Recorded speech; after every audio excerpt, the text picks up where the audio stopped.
In this video, I will talk about how to come up with original color wheel designs that show the 12 colors of the traditional color wheel, differentiate between primaries, secondaries, and tertiaries, and keep the complementary colors directly across from each other. Once you have a circle that is divided into 12 equal segments, you have to start thinking about what you want to do in terms of showing us the three categories of color. So in a traditional color wheel, there are 12 colors, 3 primaries, 3 secondaries, and 6 tertiary colors. 6 tertiaries. So what we have to keep in mind is that this is based on trifold symmetry. So no matter what design you come up with, what you will have will end up looking kind of like the Mercedes-Benz logo or the peace sign or the Mitsubishi logo. For example, if I look at some old ones, this isn't complete, but you see how there's this big spoke here, big spoke there, and the next one would be 1, 2, 3. It would be right here. So it would kind of look like the Mitsubishi logo. Or in this design, this very, very basic design, you see how it's 3. The main thing that we see is groupings of 3. It can be very easy to accidentally draw designs that have 4-fold symmetry, which are very beautiful but not appropriate for this assignment. So what I find the easiest to do is, especially if you don't have any idea what you want to do whatsoever, go ahead and label your color wheel. So red, R for red, red, orange, orange, yellow, orange, orange, yellow, green, green, blue, green, blue, blue, violet, violet, red, violet. There is a color wheel on Schoology, and you can of course Google one as well if you don't have this color sequence memorized just yet, which is perfectly fine. Look it up. And remember that the primary colors are red, yellow, and blue. Where did my yellow go? Did I skip a color? Dang. Red, orange, orange, yellow, orange. Oh, I skipped yellow. I said yellow, but I wrote O. Sorry about that. So anyway, red, yellow, and blue. So again, keeping in mind that if we're differentiating between primaries, secondaries, and tertiaries, the most logical thing is to make the primaries the biggest shape. That's not an absolute requirement, but it can make things a little bit easier. So because me in particular, I like these kind of symmetrical, kind of spear-like shapes. I want to be able to divide. I want to make guidelines for myself. So I'm very lightly dividing the segments for the primary colors. I'm eyeballing where the midpoint is, connecting through the midline, and I'm keeping this line lighter.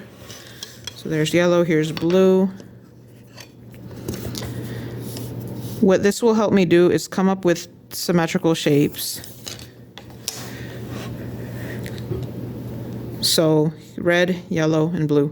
That's where they will go. So let's say that I want to make kind of like a spear diamond type of shape. Something that looks, just to illustrate right quick, something that looks kind of like that. But I want it to be very even, very perfectly symmetrical. So what I'm going to do is I'm going to take my compass, I'm going to find that original midpoint, and it might be a little difficult to do if you have a lot of graphite, and I'm going to decrease my radius and make another circle to just serve as a guideline. So now this point where my diamond changes shape, it's going to align to this circle. So now I can very easily come to my blue, for example, and go like this. And maybe I want to just go ahead and keep this line that's already there. Or maybe I want to try to draw something that comes in a little, something that tapers. Now it's very easy for me to repeat this shape because I have that circle serving as a guideline. And because I'm thinking about the primaries first, I'm not going to accidentally end up with four-fold symmetry. I'm going to have trifold or threefold symmetry, threefold rotational symmetry, I should say. And we see that, right? If I just shade it in a little bit to make it easier for you guys to see. You see how it's this particular shape. We can overlay a triangle on this shape, all right? So now you can go about designing the other, the secondaries and the tertiaries in the same way. You can even just take, like, let's say that I like this arc that this other circle, that the guideline circle made.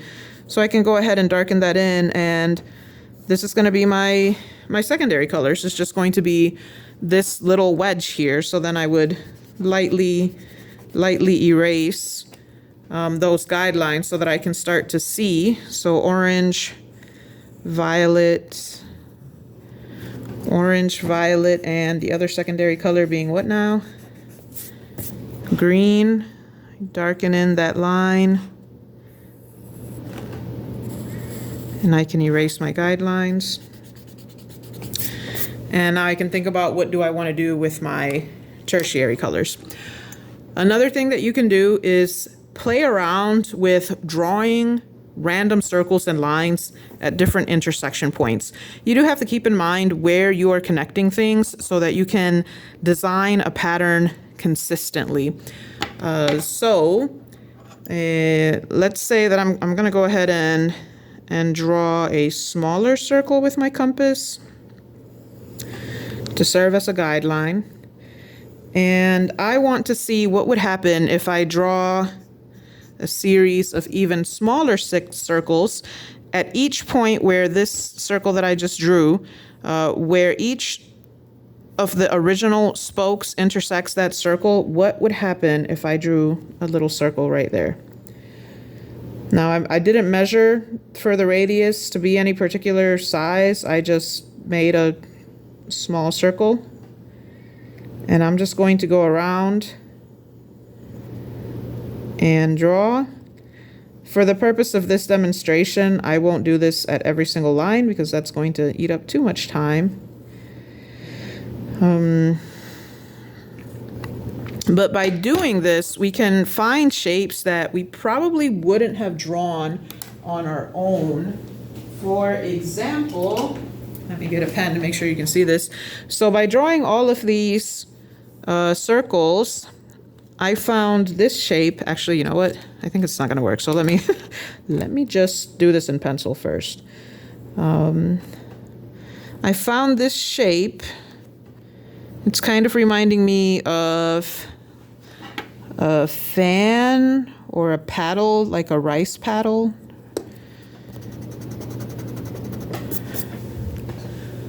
Yeah, so this shape came from 3 intersecting circles. Now, as far as my design, I can't use this because it's overlapping with the orange, or at least I can't use it right here. So maybe I just have to move my secondary colors. I have to move them further out so that they don't block that tertiary color. But then it's not, yeah, there's not going to be enough room. So sometimes this happens where you draw something that doesn't necessarily work, but you can still use that as inspiration. So maybe instead of taking that shape in this design, because my secondary color is right here.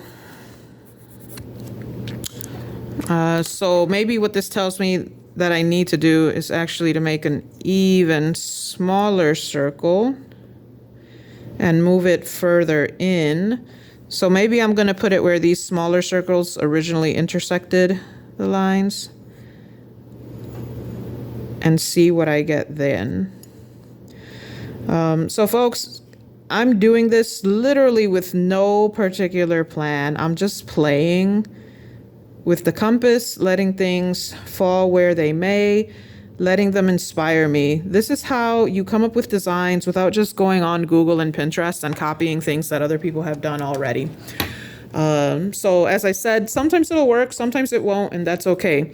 I can show you some other examples that I've done just over the years in the course of doing demonstrations for students. This, it's very pretty, right? It's really cool. I love it. I can't use it for a color wheel, but it's cool, and I'm glad that I did that exploration. So here's another one where instead of using the compass as my main tool, I drew the circle and then I did everything with a ruler. So I was just thinking, okay, what if I connect these points this way? What shapes do I see? I saw this star, but it's a 5-point star. So the fact that it's 5, that right there tells me that I can't use this for a color wheel. But again, if I ever need to draw a perfect 5-point star like this, I know how to do it now with a compass and a ruler.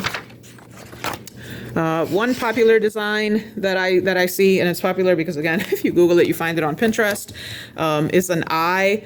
The problem with an eye for the purposes of the assignment in my class is that this doesn't differentiate between primary, secondaries, and tertiary colors. I got really curious, so I sat down to do the math, and I thought, okay, well, you can differentiate the colors by size. They can be the same shape, but be different sizes. So I made my primaries 60 degrees, my secondaries 30 degrees, and my tertiaries 15 degrees. And it comes out like this. The problem with this is that then the tertiary colors don't end up directly across from each other, so it becomes difficult to tell what the complementary pairs are. So for example, red and green, primary, secondary complementary pair, they end up directly across from each other, so this is fine. Same thing with yellow and violet and blue and orange. But red-orange, it's kind of across from blue-green, but not quite. And then blue-violet, it's across, but not quite and at a weird angle. So it's just not as aesthetically satisfying, in my personal opinion. But also, it's just played out. Like, this is so cliche. So I encourage you to step away from these cliches, these quick fixes, and take the time to explore. That's all. Bye.